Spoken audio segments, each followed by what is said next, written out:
alcohol. For by this time sanity will have returned. We will seldom be interested in liquor. If tempted, we recoil from it as from a hot flame. We react sanely and normally, and we will find that this had happened automatically. We will see that our new attitude towards liquor has been given to us without any thought or effort on our part. It just comes. That is the miracle of it. We are not fighting it, neither we are avoiding temptation. We feel as though we have been placed in the position of neutrality, safe and protected. We have not even sworn off. Instead, the problem has been removed. It doesn't exist for us. We're neither cocky nor are we afraid. That is our experience. That is how we react so long as we keep in fit spiritual condition. It is easy to let up on spiritual program of action and rest on our laurels. We are headed for trouble if we do, for alcohol is a subtle foe. We are not cured of alcoholism. What we really have is a daily reprieve contingent on the maintenance of our spiritual condition. Every day is a day when we must carry the vision of God's will into all our activities. How can I best serve thee? Thy will, not mine, be done. These are the thoughts which must go with us constantly. We can exercise our willpower along with this line all we wish. It is a proper use of the will. All right. Yeah. I continue. Much has already been said about receiving strength, inspiration, and directions from Him, who has all knowledge and power. If we have carefully followed directions, we have begun to sense the flow of His Spirit into us. To some extent, we have become God conscious. We have begun to develop this vital sixth sense. But we must go further, and that means more action. Step 11 suggests prayer and meditation. We shouldn't be shy on this matter. Let's stop there, right? Mm-hmm. Thank you, Vlad. Yeah. Well, again, a lot of this stuff, as our friend Kurt would say, the head may hear it like a prescription, but it's a description. Yeah. So this is describing a condition that you may be brought to by doing the steps of AA and living the principles. Yeah. And it's familiar to many, so it's basically one of the common results. And so here, it's in, yeah.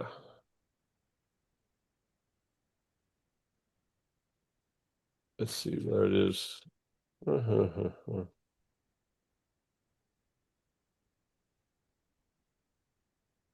And we have cease fighting anything or anyone, even alcohol. Again, I would try, I would put an ISM on there, alcoholism. Yeah. Yeah. I mean, you're not in a fight with alcohol. Yeah.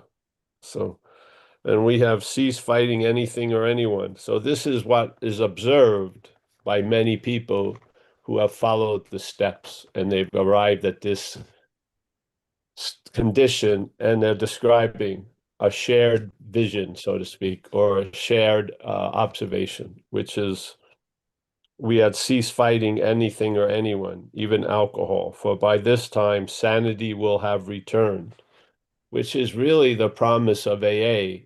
The basic promise is to be returned to sanity concerning the insanity that precedes the first drink, yes? So this is the promise that it delivers, and so much more. But this is the promise, which is you will be restored to sanity concerning the insanity that precedes the first drink. So you're in a state of not starting. Yeah. You don't have to figure out how to stop or where to go to stop or how are you going to keep stopped. You don't start anymore. Yeah. And then I feel a word that we use in AA that captures the not starting for after a while is abstinence in a way, but not abstinence like a vow or you're looking at it and desiring it, but you say no. It's just almost as if the problem does not exist for you anymore. Yeah. You don't have that that very influential cloud hanging over your head all day. It's amazing. So when you look up, you're not under that tyranny. You can see the light. Yeah. So uh so we've ceased fighting anyone or anything, even alcohol. We will seldom be interested in liquor. That is an observation. Yeah. It's just an observation of people that have followed this way. You'll seldom will you be will have interest in liquor. Yeah. It can come to zero, really. It's almost as if you live in a planet that has no liquor, so to speak. You don't see it like you used to see it. Yeah. You don't see it everywhere and everyone's doing it. Yeah. Remember when if you ever had any dances with Coke, it was funny because when you stopped doing Coke, you thought everyone stopped doing Coke. There was no Coke doing anymore. So if tempted, we recoil from it as from a hot flame. That's pretty cool, eh? We react sanely and normally, and we will find that this has happened automatically. Wow. And really, in a way, before the reacting insanely and abnormally was also automatic. Yeah. When we were under the influence of the lower power, it seemed like we had no say in anything. And before you know it, you're on your fourth drink.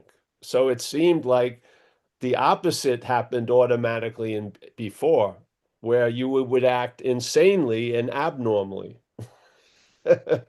So we've had a completely shift in basis. It's pretty cool, eh? Yeah. We will see, again, you will become aware that our new attitude toward liquor has been given us without any thought or effort on our part. It just comes. Yeah. Hmm. I feel that describes the spirit of, let's say, long-term sobriety. Yeah. It gets to a point where uh, this new attitude toward liquor has been given us without any thought or effort on our part. It just comes. And a lot of your day is lived without much thought or effort on your part. It just happens. Yeah.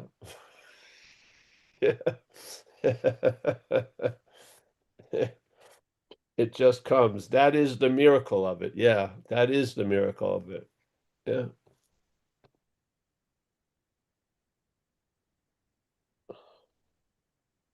There was an interesting thing. I don't know if it's true or not. If you ever heard of a transcendental meditation, TM, it's a pretty popular way of introducing yourself to meditation, and they give you a mantra or whatever. When they first came to America, they offered it for free, and maybe nobody took it. But as soon as they started charging money, people paid for it. Yeah. Because they have to feel like the head wants you to feel like you earned it, and it makes you feel like you don't earn it most of the time. Yeah. That you're not worthy of having these good things happen. So it's so weird that they were offering it for free, no one was going, and then they put up a price, a hefty one, and then people started paying because the head gave value to it because there was money. Yeah, yeah. Uh, That is the miracle of it. We are not fighting it, neither are we avoiding temptation. That's a description of the condition I find myself in, and I'm sure many of us in this Zoom finds themselves in. Yes? Yeah. And they're mostly, I would imagine, they're super clear that they did not arrive there. They were brought there. Yes? Something brought us there. We did not arrive there. We did not set out the course. We did not call ahead and get the motel reserved. No, we were brought there with no effort or thought on our part. To me, that's the essence of what we've been introduced to, truly. Yeah. A problem that if you have lived under this problem, it is a motherfucker, literally. It seeps into every category of your life. It speeds you up. It does tons of stuff. Your head is just off, agitated constantly. I would be somewhat okay, and if a thought about cocaine would come up, it was just full on, like a rabid reaction to have to get it. Yeah. To have relief from that with no thought or effort on your part, it's just happened is unbelievable in this world where a lot of people say they have a solution, but it ain't a solution. Yeah. Yeah. So uh we have been we have come into an event that's going to teach us a new way of how to live and how to receive and how to give. Yes. That not everything is transactional. Yeah. In this case, you give such a little bit of your willingness and you get so much more in return. Yeah. And you don't deserve it and you don't earn it. Yeah. It's just freely given. All the requirements seem to be on our side, literally. And it has great patience. It will wait. Yeah. It will wait. And when you get to be ready, it's there. Yeah. So we are not fighting it, neither are we avoiding temptation. We feel as though we had been placed in a position of neutrality. This is definitely a feeling that I have. Safe and protected. Yeah.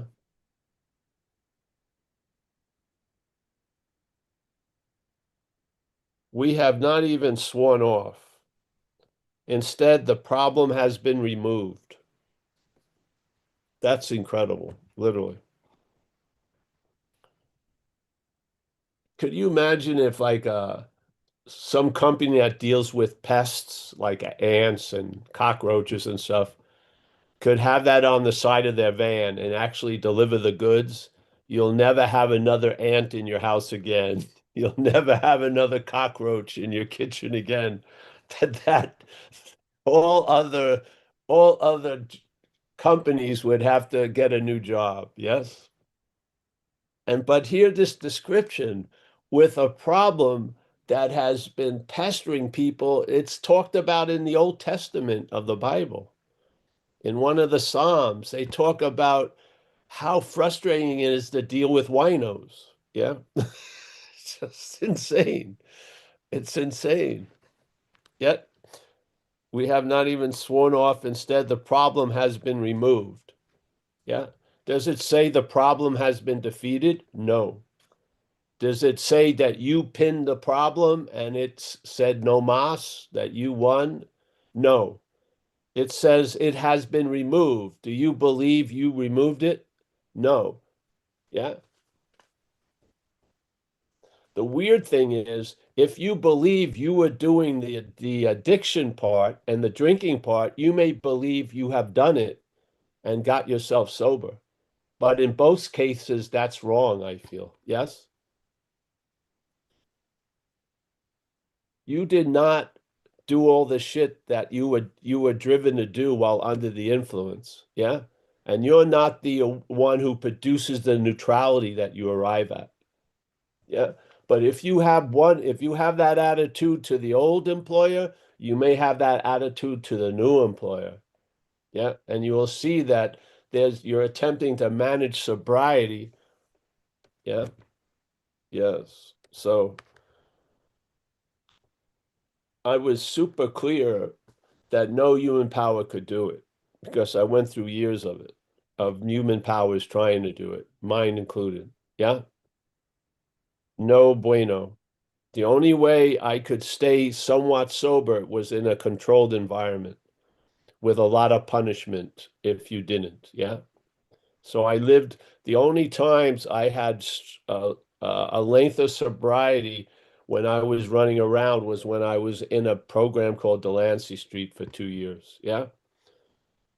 And basically they used the stick, so to speak. Yeah. There was a lot of punishment. And after a while, you were there for a year, and I felt like, what an idiot to walk out and leave with nothing. I'm going to stick with the program. And I did, and I graduated. And then they told me that period of being Mr. Hyde was over, and I was going to be Dr. Jekyll, but they were wrong. Yeah. As soon as I left and didn't have a bridge of recovery, like meetings and shit, I was taken over pretty quickly. Went on another run and then finally washed up to where I needed to go, which is AA 10 months later. And I've been sober ever since. So this isn't about what you do doesn't equate to what you get. Yeah. It's not an evil thing. You put 800 pounds of force and you get 800 pounds of that. No, you put a little willingness in and you get a whole lot. It's way, way out. It's imbalanced unbelievably. You take one step, something takes 1,000 steps. Yes. Yes. You can't find a better deal in this world. You can't. Yeah. Yeah. So uh we have not even sworn off. Instead, the problem has been removed. Do you feel as that's the case right now? Hallelujah. Yeah. The problem has been removed. It does not exist for us.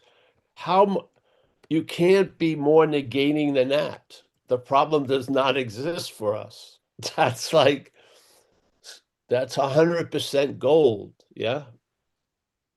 100. It doesn't say the problem doesn't exist for us when I'm at the center or I'm in the retreat or this. And no, the problem does not exist for us. Yeah. We are neither cocky nor are we afraid, but we are humble, I would say. Yeah. When something is done for you what you can't do for yourself, it starts secreting humility. I mean, literally. I don't see how it can turn into anything else. That is our experience. That is how we react so long as we keep in fit spiritual condition. I think the spiritual condition doesn't have to go to a gym. Yeah. I don't think it has a workout plan. I think it's a sense of an awake awareness. If you're awake to spirit, that's the maintenance of spirit. Yes, I find. So it is easy to let up on the spiritual program of action and rest on our laurels. But rest there will be. We are headed for trouble if we do. For alcohol, I would say ism is a subtle foe. We are not cured of alcoholism. What we really have is a daily reprieve contingent on the maintenance of our spiritual condition. Yeah. That daily reprieve has the observation that the problem does not exist for us anymore. Hmm.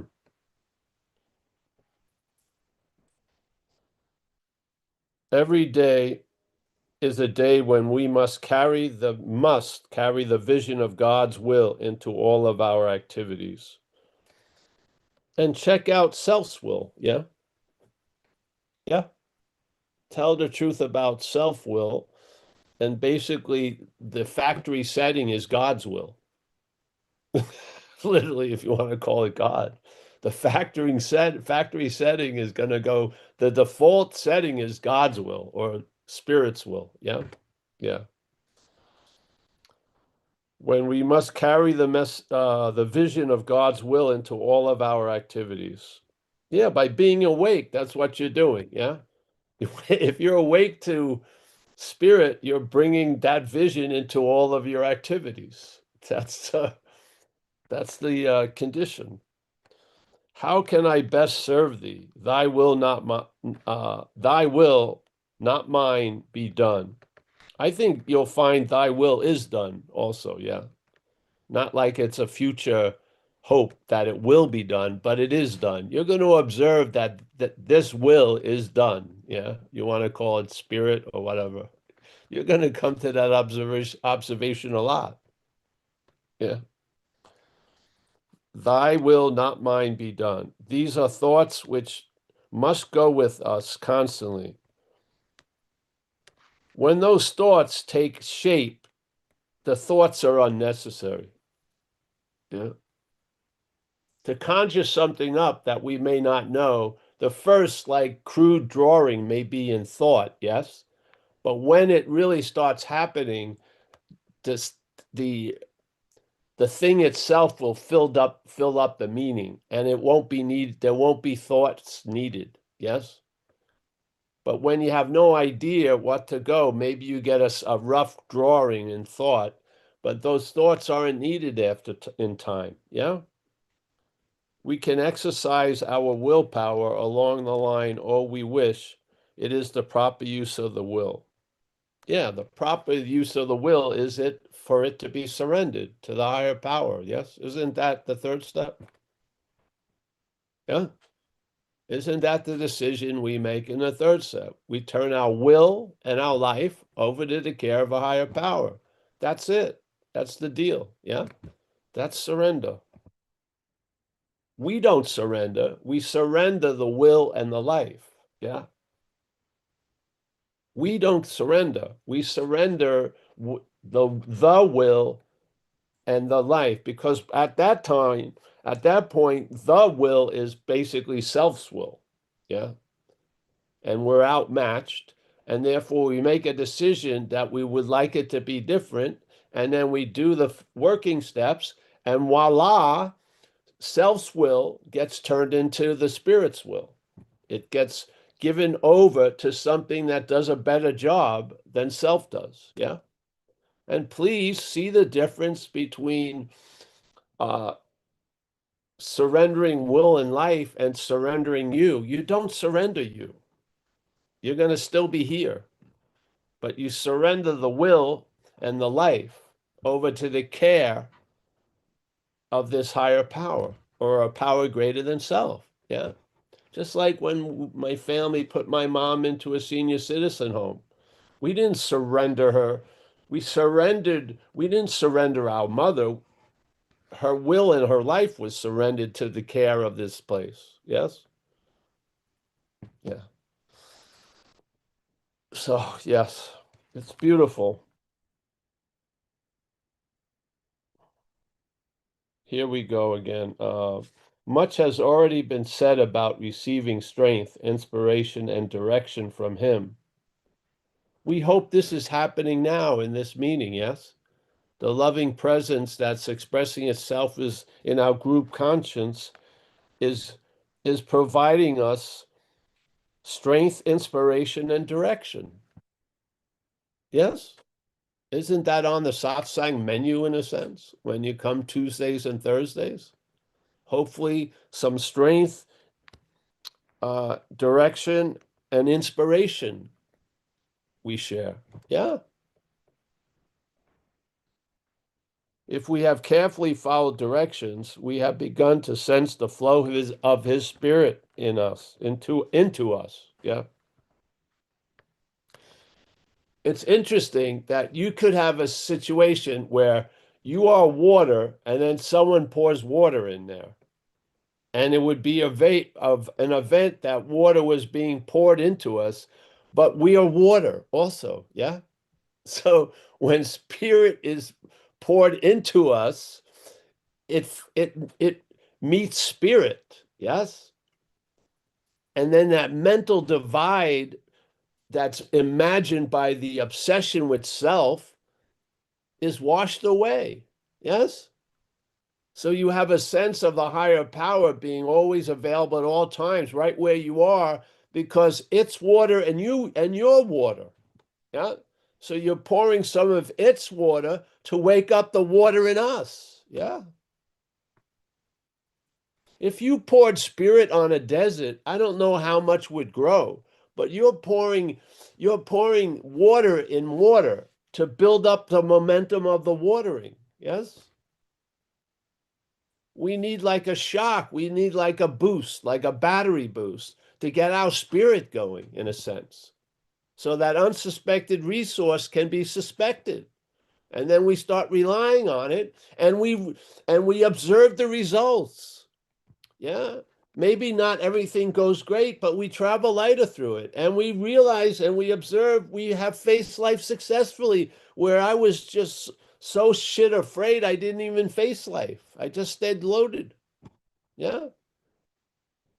So water meets water.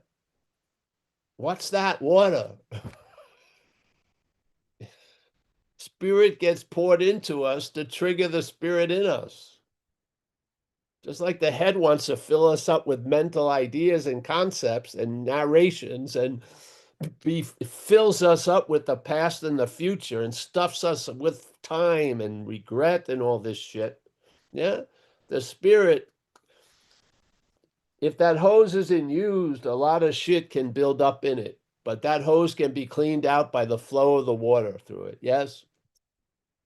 Somebody has turned the spiritual water on in us. It's flowing now. You feel it, a new power flowing in. You get a sense of presence, all this stuff. It's just our water was stagnant. Yeah. It has been sort of put in a stagnant pond and it couldn't really do what it does, which is watering, moving. Yes. And now the spirit has moved us. Yeah. Truly. The mental just fucking makes us stale. It's the same old, same old. That's why you're so busy. You want to change your location every second because your mental location doesn't change at all. It just goes on the same, same, same. Rethinking, rehashing, refeeling, retasting, retouching. Yes. Yeah. It wants everything new because nothing's fucking new. Yeah. We buy these phones. They're the same fucking phone, iPhone 17. Yeah. And people feel like they have to change the phone. Can you imagine when you had it on the wall? I don't think my mother ever thought of ever fucking changing the phone. Ever. It was just the phone was a thing and it was the same thing for 50 years, 60 years. Yeah. New, because we're old, old, old. Yes. I don't mean physically old, mentally old. Yeah. I got to get like an electrocution every day because I got to be brought back to life. Isn't that insane? I got to get shocked into feeling alive. Well,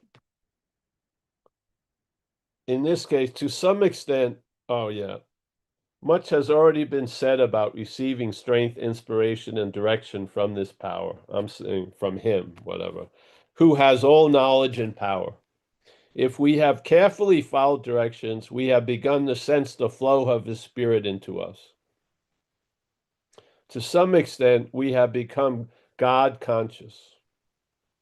We have begun to develop this vital sixth sense, but we must go further, and that means more action. And then it goes to the next step.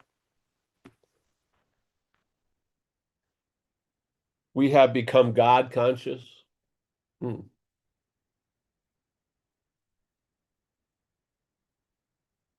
If there's only two options, self conscious and God conscious, I'd go with the God conscious. you must, you've gone over, the self-conscious only has like 25 laps. You've gone over those laps. You've run the mile on them, the 100-yard dash, the quarter mile, the relays, on and on. It's the same fucking race. Yeah. Yeah. Uh,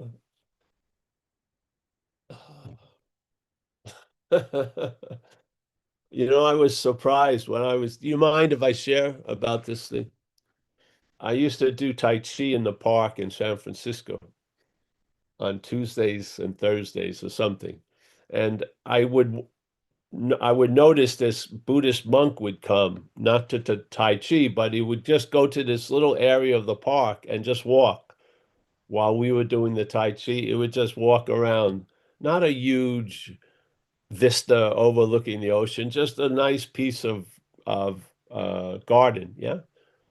And every time he would leave, he would leave the same time we ended class. He'd have a big smile on his face, and then go back. He wore the same clothes every day, the same thing. And he did this probably every day. But I bet you it was new to him every time. Yeah, every time he walked through that garden, I bet you he saw different things.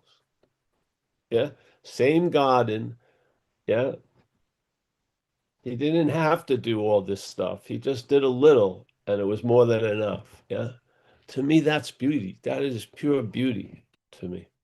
Yeah. To see so much in what other people would say is so little is a great art of living. Yeah. Incredible talent, literally. Yeah. Yeah. So I believe that can be given back to us. Like we saw things when we were a child. I believe that can be reestablished easily. Yeah, I do. Where a bird call would draw your attention to it. Yeah, yeah. That your attention would be freed to be attracted to other things, not constantly being directed by the head, but just being there and surprising you. Yeah.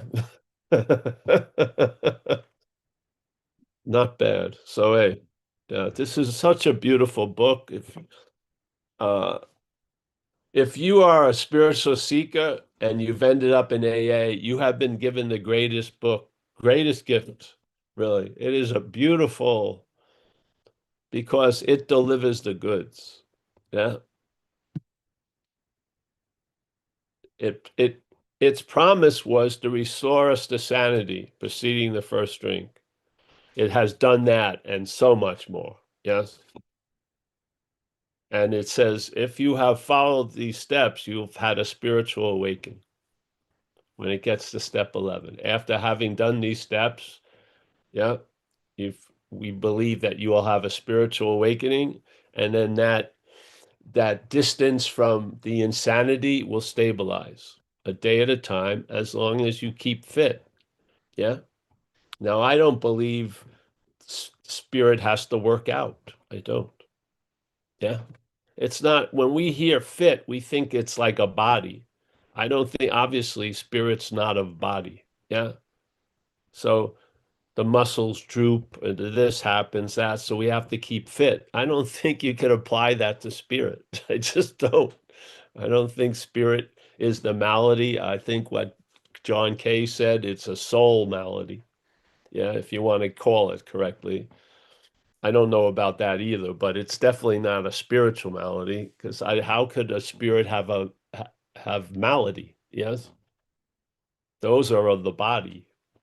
Yeah, yeah. So, all right, thank you so much for the opportunity to spend time with all of us in the grace of the higher power.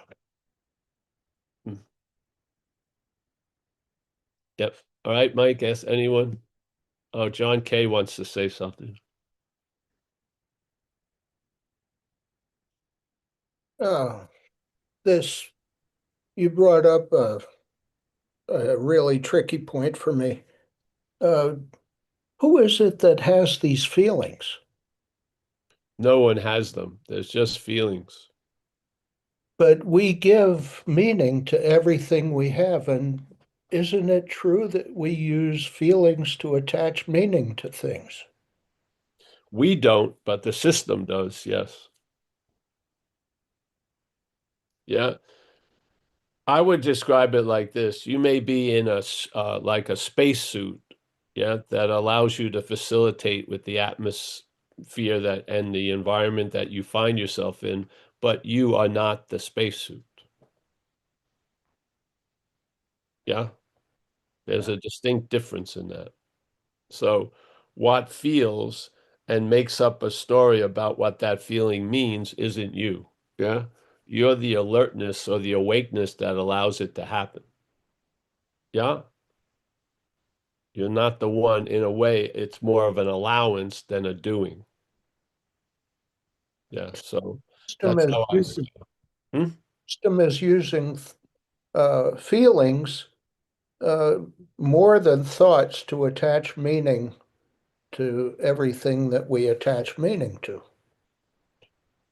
Again, I don't believe we attach meaning to things, but there's an attaching meaning to things. Yes. I do not believe we're the driver of this life. We're the driven Okay. as the action figure. I believe ultimately we are not of action figure. Yes. I don't think the action figure goes to heaven. I would say if anything goes to heaven, it would be spirit. Yes. Hmm? Yes. Yeah. Yeah. Thank, thank you. Thank you. Yeah. So the action figure has its role, and it's truly quite minimal. Lasts maybe 70, 80 years. Yep. Yes. And like it or not, how quickly do you forget people who die? On a general level, you forget them pretty fast, don't you? You know how many billions of people have come and gone in this event? Yeah.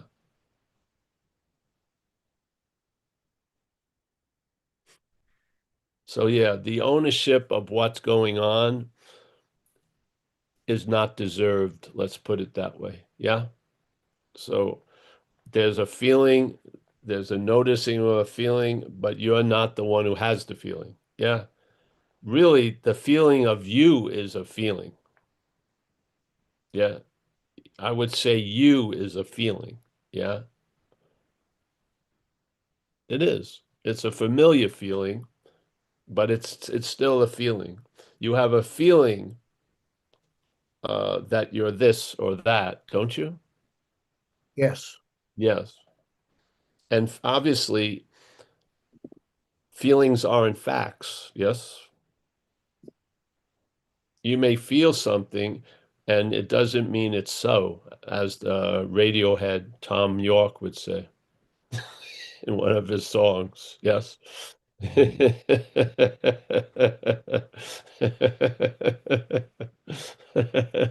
Just because you feel it doesn't mean it's true.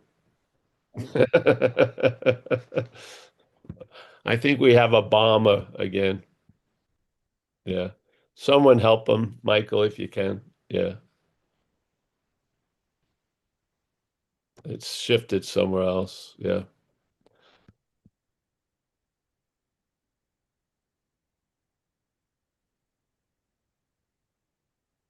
I don't know how to put it away, but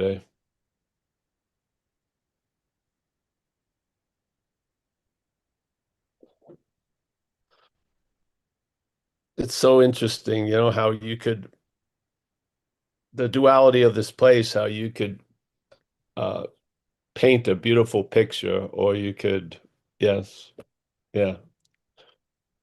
Now, do you want to hold someone responsible for that or accountable? Maybe, but did that person actually do it? I don't believe it. Yeah, yeah. I think everyone who's in jail, they they they convicted the wrong activity. Yeah. All these things that are driven are in jail because they were driven somewhere and they're seen as the driver. Yeah. I had a weird time when I spoke in a big AA thing at San Quentin. There's a prison around here, and they have it like once a year thing. And before I spoke, there was three people who were inmates that spoke, and each one of them were in prison for vehicular manslaughter. They killed someone while under the influence, all up to like 12 to 15 or 12 to 18 years of prison. Yeah. And a couple of them didn't even remember the event that actually put them where they are right now and where they were going to stay for 15 years. For the life of them, they couldn't remember even doing it. Yeah, they were so whacked out. Yes, yes.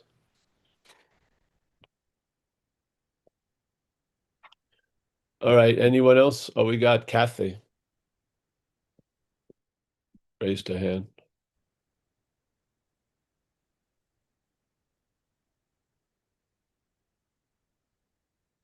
Got a Yeah, got it. good, yeah. Thank you, Paul, and everybody. I was hesitant to join the group um, because uh, I'm not recovering from any kind of substance abuse, and I was puzzling over, the whole um, the water thing, right? Water's a compound, right? Just H2O, two hydrogen atoms and one oxygen. So, and the oxygen is short some electrons, and the hydrogen has one extra one. So they get together and they form a compound called water, right? What does that mean? We're never alone, right? Everything's like the fish doesn't know what water is because, you know, it's it sees the water as just part of the everythingness that it itself is. So so the fish is in the water and swimming in the water, and the water has fish swimming in it. So neither the water nor the fish are really separate. So that right. Well, okay. When I look at the Zen Vichla events page on the website, there's 12 steps, and then there's non-duality. And so it's like the fish in the water. It's like, well, wait a minute, they're not really separate, are they? So, but one thing, I mean, how can we separate non-duality from the 12th step? Because it is it's a non-dual teaching. But beyond that, the driving force was, well, lots of fear came up for me. So if I may say so, there was a feeling of, no, don't go there, you don't belong in that group. And so I really wanted to look at that, because it's kind of like, that's so delusional. And of course, that's not where I want to, entertain any belief in. And I kind of skirted this for a while. And then y'all showed up, if I can use your accent, y'all, that in a dream. And so thank you for that, y'all invited me. It's like the dream was happening where the entire community was present, and you, Paul, were the sort of central figure in the dream. And from all of you was this absolutely, I can't use words to describe it because I've never encountered that feeling ever. It just takes the words away when I try and say what it is. So I'm just gonna label it, which of course the label is not what it is, but I guess it would be like this feeling of love. And it was emanating. You seemed to be the focal point of it, Paul, and you were sort of like a little bit taller than everyone else in the group, but was this love coming, and I was over on the other side of the room watching from afar, and you approached me and said, "Come with me," which I took to mean, come to satsang. Well, I can say right now, Kathy doesn't want to be here. She just wants to run away. So that's why I'm here, because clearly this is exactly where I need to be, like, and understanding, you know, the what's going on this with this sort of wanting to, you know, get something, but at the same time wanting not to get something, and realizing, well, you know, what is addiction? It's just about desire. You know, it's the Buddhist teaching. Two greatest disappointments in life: not getting what you want, and getting what you want, right? So it cuts from both sides, and the, you know, binary code of Buddhism is like attachment and aversion, right? So one of the other poles really trying to, like, not have something happen, or trying to avoid it, or trying to chase after something. But either way, it's coming from the same ocean of desire, that the inseparable ocean, that you can't separate the two. The you know, it's still the wanting things to be other than what they are, right? Including the self. And um, the, the serenity prayer really kind of speaks to the nature of the willingness, in that it's the request to have the serenity to accept the things I cannot change. And that's the level of neutrality and the scale of consciousness, and the courage to change the things we can. And so neutrality and the scale of consciousness is just above courage, which is the threshold. And the scale of consciousness, there are 8 levels in the realm of truthhood, and 8 levels in the realm of falsehood. And we kind of work our way up through the scale. And so we're trying to get to that place of neutrality, or at least to the threshold of courage, the courage to change what we can. What are we changing? It's the belief system and the thought system that we're ascribed to. And the level below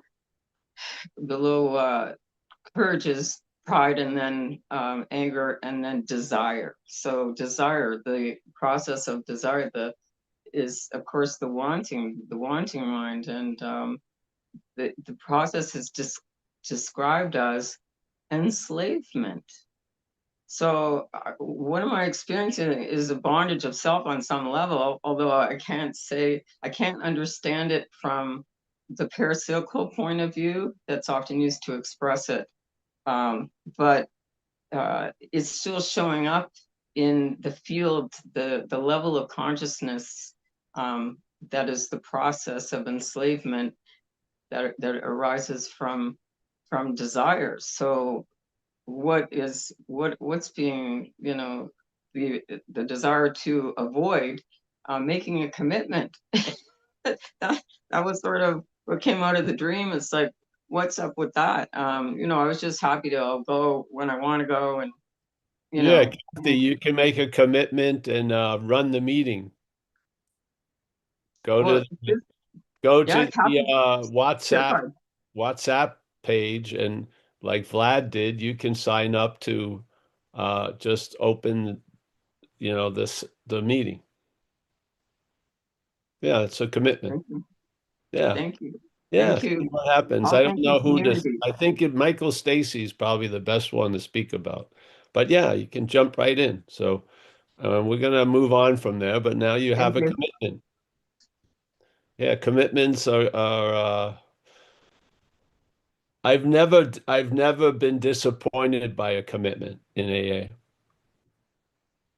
Yeah, never. The results, never. I remember when I got into AA, I was going to a Friday night meeting, and it was an 8 o'clock meeting, so it was, it's an important time to me. And someone asked me if I would become secretary, and I didn't want to because I thought that would put a crimp on my little social activities. Yeah. And it's like a 6 month, and I figured there's 4 Fridays, and that's 12, that's 24 Fridays where I could meet my forever partner or do whatever. So my head was going, do not commit to this being a secretary. And my hand went up and I said yes. And you know what? It was awesome. It was so awesome being there every Friday for 6 months. So I was not a believer. I just, I faced situations and I did what people told me to do and I got results. Yeah. I followed suggestions. That's all. I had no idea if they worked or not. I probably had lots idea that they weren't going to work, and I did it anyway, and they all did an incredible job. Yes. So yeah, sometimes you come out of the dark one step at a time. Yeah, that's all. And so, yeah, commitments, all this stuff. They were all stepping stones for, humbly believe on one level, it's been coming up for me now that most people are held by lack of permission, yes, uh, and withholding. There's a lot of withholding and a lack of permission. So you're almost like the mental condition tightens your spring and just doesn't allow it to be sprung. Yes. And I feel this is one of the many forms of the bondage or the slavery of self. Yeah, so you can reach 12 feet, but it only allows you to reach 6 feet. Yeah, and this and that. And I find a lot of people try to make up an authority so that that authority can give them permission to be okay. Yep. Yeah. Sometimes you can play that role. You can be a fake authority to someone just so that the permission to be okay delivers and they see something. Yes? Yeah. Yeah. But not only the aversion and desire stuff, uh, there is a withholding and a lack of permission, and even the meritocracy is insane because it will tell you if you do this and this and this, I'll allow you to get that or be that, but it always changes the rules as you're participating, or you're living in a life of daily extortion. Yeah. So you'll worry about insane things and you believe that will keep the big thing you're really scared of not to happen. It's all fucking strange shit. All variations of that which is playing God, the head. Yeah. So we learn how to face life successfully by facing life. That's all. You got to first face life to see if you can face it successfully. Yeah, and commitments and service. I mean, I had a lot of, it made me feel so much better to really, go over the fruit and shit that you were going to lay out at the meeting. You know what I mean? You would do the shopping before, and these little like chores or purposes gave me a lot of esteem. It was great. I needed all that I was getting from the community of AA. I needed all of it. I was again, there was like it was a manufactured darkness, but the way I came out of it was one step at a time. I wasn't like a true believer. I just followed suggestions. Yeah, I did. And those suggestions, and it was obvious the fruit of the event. It was just, this works. And there was more and more of leaning into it because of the demonstrations that kept happening. Yeah. And demonstrations in others. I saw so much stuff in other people, especially with working with them, where they started and there was no permission given in where they were and a complete withholding. And then they just stayed sober and a whole life grew around them. A whole fucking life. And a life that they thought they had permanently lost came back in many times. And I'd watch it, the growth of it going on for like 18 months, yeah? And just start with the nothing's ever going to change, nothing's ever going to get better. And then it just, yes, it was awesome. Awesome. So many times I watched it. Yeah, close up. Sometimes I was working with them or far away, watching them at regular meetings I would attend. But yeah, this this program is like a miracle grow. It allows things that have not been tended to, that have been squished, that haven't been fed or given any water to get what they need. And then something starts flourishing. Yes. And then you can actually have a feeling of others. Yeah. Yeah. So, all right. I hope if you're new in this program and you've found yourself here, if you can't have an honest assessment or make one, ask someone else, yeah, to give an honest assessment and listen to them. If that person says you're fucked, they're probably right, yeah, because they've been through the same tyranny, yeah, and just shrink it down to a day at a time. Follow some suggestions and just see if they work. And if they do, there'll be more suggestions given. Yeah. And then you can come out of the darkness at your own time and speed. Yes. Yeah. In the beginning, and then you'll just get sucked up into the light. I don't know how many steps it will take, but there'll be a point where you'll realize that it's your managing or controlling is not required. Yeah, it's not. Just show up, do what we do, go where we go, and something's going to happen. Just simple as that. So, yeah. All right. Well, anyone else? Oh, we have John B in the UK, our man in Glastonbury. Hi, Paul. Hey, Um, yeah, there's a man going around in England. I don't know. We've got this guy on the back of a truck as Santa Claus. So as the meeting was happening, I was just seeing this kind of Santa going up and down the street. So if they hear anything in the background, it's Santa Claus. hey. Yeah, I think what you're saying about withholding, um, what came to my mind is like the withholding and permission. It's almost like AA gave me the permission to actually not drink. And that sounds, what am I trying to say? It's like I had like before I got sober, I had these 3 months I did on my own. I managed to stop drinking and white knuckle it for 3 months. But it's almost like there was nowhere in the society to actually AA gave me this permission to actually get sober and stay sober. And then I came into the meeting, there were people in there who haven't had a drink for 40 years or whatever. And it's like actually sobriety was something that wanted to happen almost. Because actually I did stop drinking a few times and had little brief periods of a few months or whatever, and they were great, a bit like you in Delancey Street. They weren't great, they weren't nearly as good as when I came into AA, but they were, obviously I felt I wasn't getting arrested and all this stuff, but of course it died on the vine because it's like there was just nowhere for it to land and grow. Yes. And actually sobriety was wanting to happen. It was there, but it was AA granted it permission, I guess. That's what came to my mind, just as you were saying it. And obviously, it applies to so many other things in life. You get permission for other things to come through, but yeah, just that basic thing of sobriety, I guess. Yeah. Well, the recovery really does. I think the recovery is what brings out what you're given permission to. Yes. Yeah.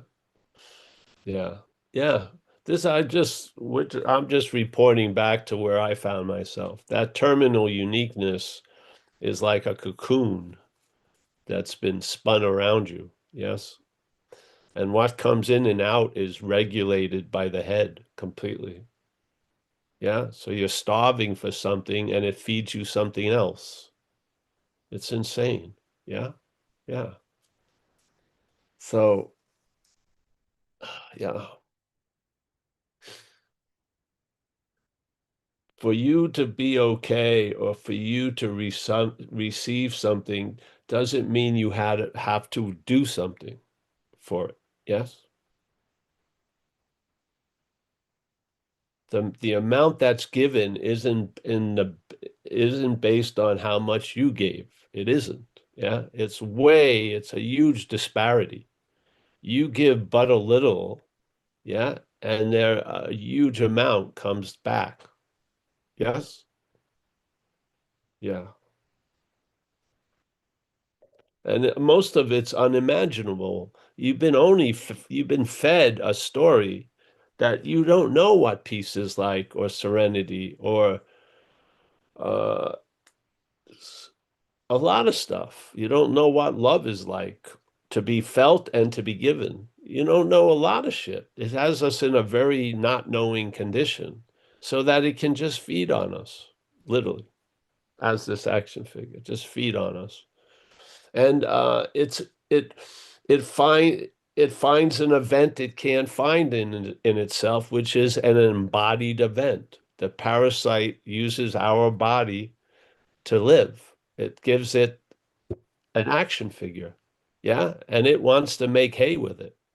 It does, yeah, at the expense of the poor fucking action figure. Yeah, yeah. So here we are, another lovely day. Very appreciated everyone here. We want to make clear the exact nature of the wrong is foreign to us. That's not to be forgotten. Because the head would love to slip back into the driver's seat. Yes? Yeah. Mm.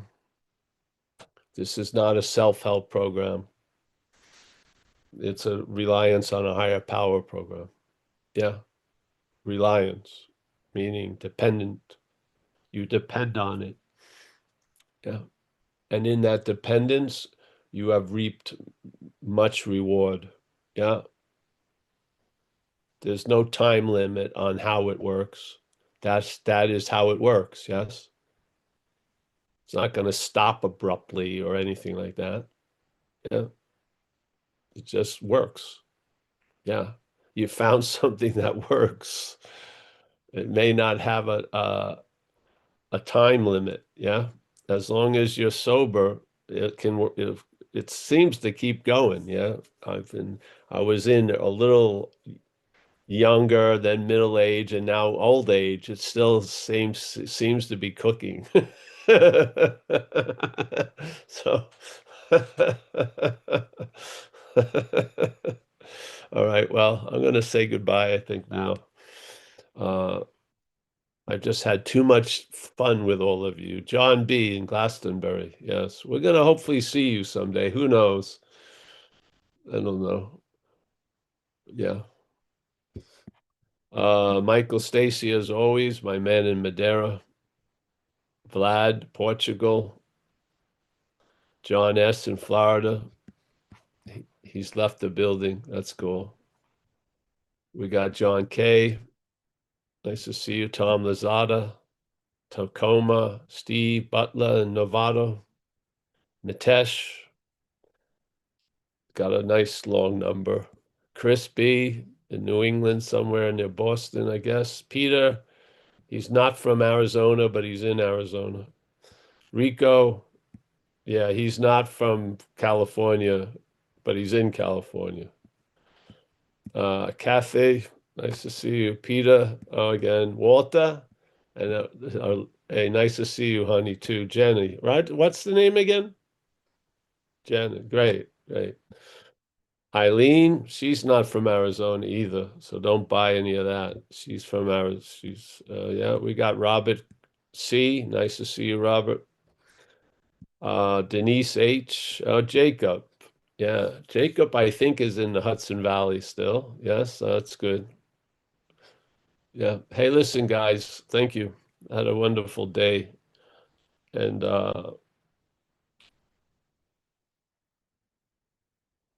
principles outshine circumstances and situations.